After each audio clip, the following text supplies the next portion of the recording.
IRC লাইসেন্সে আবেদন কিভাবে করতে হয় এবং আইআরসি লাইসেন্সটা অনলাইন থেকে কিভাবে ডাউনলোড করে নিতে হয়। প্রথমে আপনারা গুগলে গিয়ে সিসিআইই দিয়ে আপনারা সার্চ করবেন। সার্চ করলে এখানে একটি আইআরসির সিসিআই এর ওয়েবসাইট পেয়ে যাবেন। এখানে লগ ইন করবেন। লগ ইন করলে এখানে ইউজার নেম এবং পাসওয়ার্ড দিয়ে আপনারা লগ ইন করতে হবে।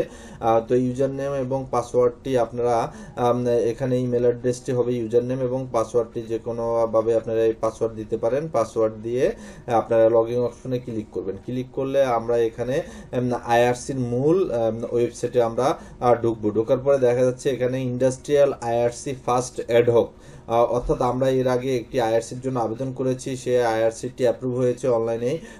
তো আমরা ফার্স্ট অ্যাডহকের মাধ্যমে আইআরসিটি আবেদন করেছি। এখানে আমরা দেখতে পাচ্ছি ট্র্যাকিং নাম্বার, অর্থাৎ আইআরসি আবেদনগুলো একটি ট্র্যাকিং নাম্বার পাওয়া যায়। এখানে হচ্ছে প্রতিষ্ঠানের নাম, তারপর অর্গানাইজেশনের টিন, ট্রেড লাইসেন্সের নাম্বার, তারপর হচ্ছে ডিস্ট্রিক্ট দিনাজপুর এবং অফিসের অ্যাড্রেস।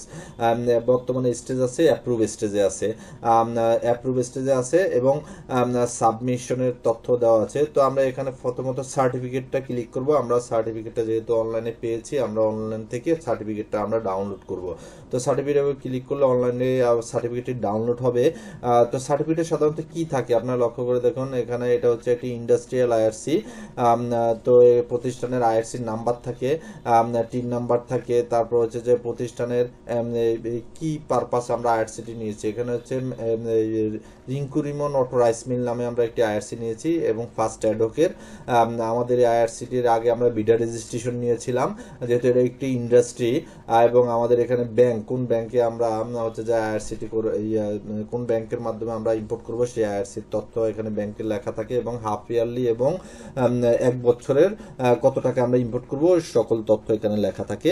এবং হচ্ছে যে ডেট থাকে, ইস্যু ডেট 10 তারিখ জুলাইয়ের এবং 2025 সালের 9 জুন পর্যন্ত আমাদের এই আইআরসিটির ভ্যালিডিটি রয়েছে। তো আমরা এখান থেকে গিয়ে আমরা এখন দেখব যে না আইআরসিটি আবেদন করেছি এর ডিটেলস। একটা ইন্ডাস্ট্রিয়াল আইআরসি আবেদন করতে গেলে তার ডিটেলসে কিছু ইনফরমেশন লাগে, সেই ইনফরমেশনগুলো আমরা দিয়েছি।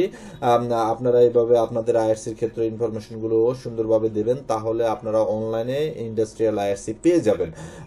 অনেকে আমাদেরকে প্রশ্ন করে থাকেন যে অনলাইনে আবেদন করার পরে কি আবার এই তথ্যগুলো ম্যানুয়ালি কি আইআরসি অফিসে জমা দিতে হয়? না, জমা দেওয়া লাগে না, সবকিছুই অনলাইন বেস।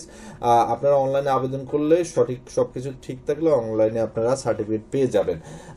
এই হচ্ছে আমাদের ইন্ডাস্ট্রিয়াল একটি আইআরসির প্রসেস আপনাদেরকে দেখালাম। তো আপনাদের যদি আইআরসি সংক্রান্ত কোনো প্রশ্ন থাকে আমাদের সাথে যোগাযোগ করবেন। ধন্যবাদ।